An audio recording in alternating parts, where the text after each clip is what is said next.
Bonjour à tous et bienvenue sur la chaîne Foot de Savoir. Cette vidéo est sponsorisée par Audible, numéro 1 des applications de livres audio et de création audio. Si cela vous intéresse, restez jusqu'à la fin de la vidéo pour en savoir plus.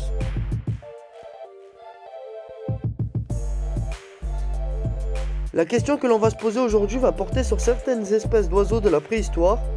Comment se fait-il que des oiseaux aient survécu à l'extinction massive qui a terrassé les dinosaures? Le réel les aurait-il aidés à survivre? Si contrairement aux dinosaures, certains oiseaux ont réussi à survivre à l'extinction massive survenue sur Terre il y a 66 millions d'années, ce n'est pas grâce à leur aile. C'est même plutôt le contraire. Seules les espèces d'oiseaux qui ne volaient pas ont survécu. Mais pourquoi? Une étude publiée dans la revue Current Biology nous offre des pistes pour y répondre. L'ancêtre du canard et des volailles sont-ils les seuls survivants de cette époque? Les analyses ont révélé que l'ancêtre commun le plus récent de tous les oiseaux modernes et de tous les oiseaux ayant survécu à la fin du Crétacé étaient très certainement des oiseaux non volants.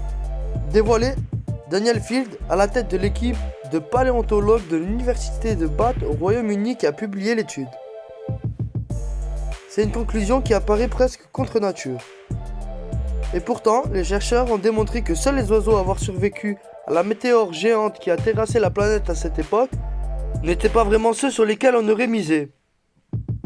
Il s'agissait en effet des ancêtres des canards, volailles et autres autruches. Ces espèces ont ensuite évolué vers les oiseaux que l'on connaît de nos jours.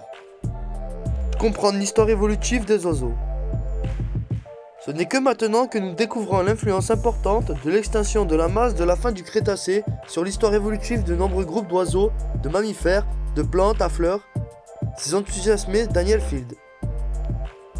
Ces analyses rejoignaient l'idée selon laquelle des oiseaux préhistoriques ont survécu à l'extinction de masse de la fin du Crétacé et qu'ils ont ensuite investi sur les arbres une fois les forêts mondiales reconstituées, poursuit le chercheur. Car l'un des principaux apports de l'étude est d'avoir démontré que l'intégralité des forêts terriennes ont été détruites en même temps que les dinosaures, puis reconstruites naturellement. Les fourgères témoignent de la destruction des forêts.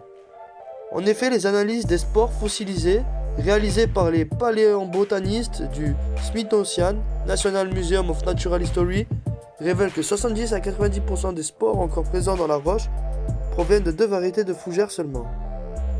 Ce pic dans la présence de fougères témoigne bien d'un désastre pour la flore. Quand des espèces prisonnières recolonisent rapidement un terrain découvert, comprendre l'histoire évolutive des oiseaux.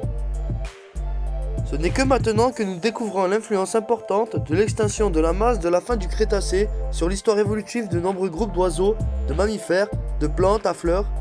S'est enthousiasmé Daniel Field. Ces analyses rejoignent l'idée sur laquelle des oiseaux préhistoriques ont survécu à l'extinction de la masse de la fin du Crétacé et qu'ils ont ensuite investi sur les arbres une fois les forêts mondiales reconstituées, poursuit le chercheur. Car l'un des principaux apports de l'étude est d'avoir démontré que l'intégralité des forêts terriennes ont été détruites en même temps que les dinosaures, puis reconstruites naturellement.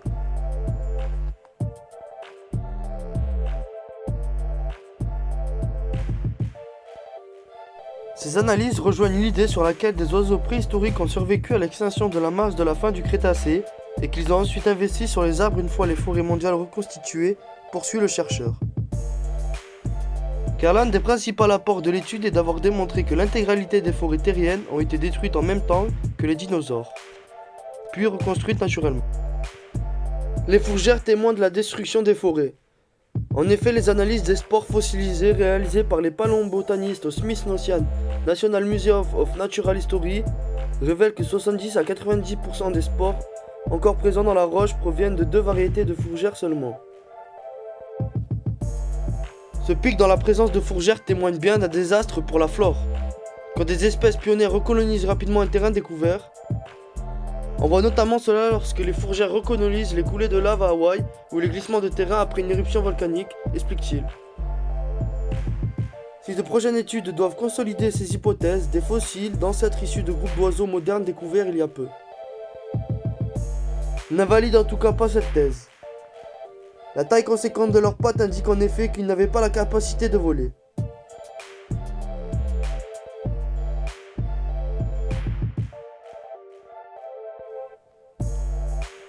Merci d'avoir visionné cette vidéo jusqu'à la fin. Si tu as soif de savoir, de connaissances et que tu veux apprendre tout en te divertissant, Les plus de 400 000 livres et enregistrements audibles sur tous sujets confondus sont faits pour que tu puisses t'instruire et suivre tes activités en même temps.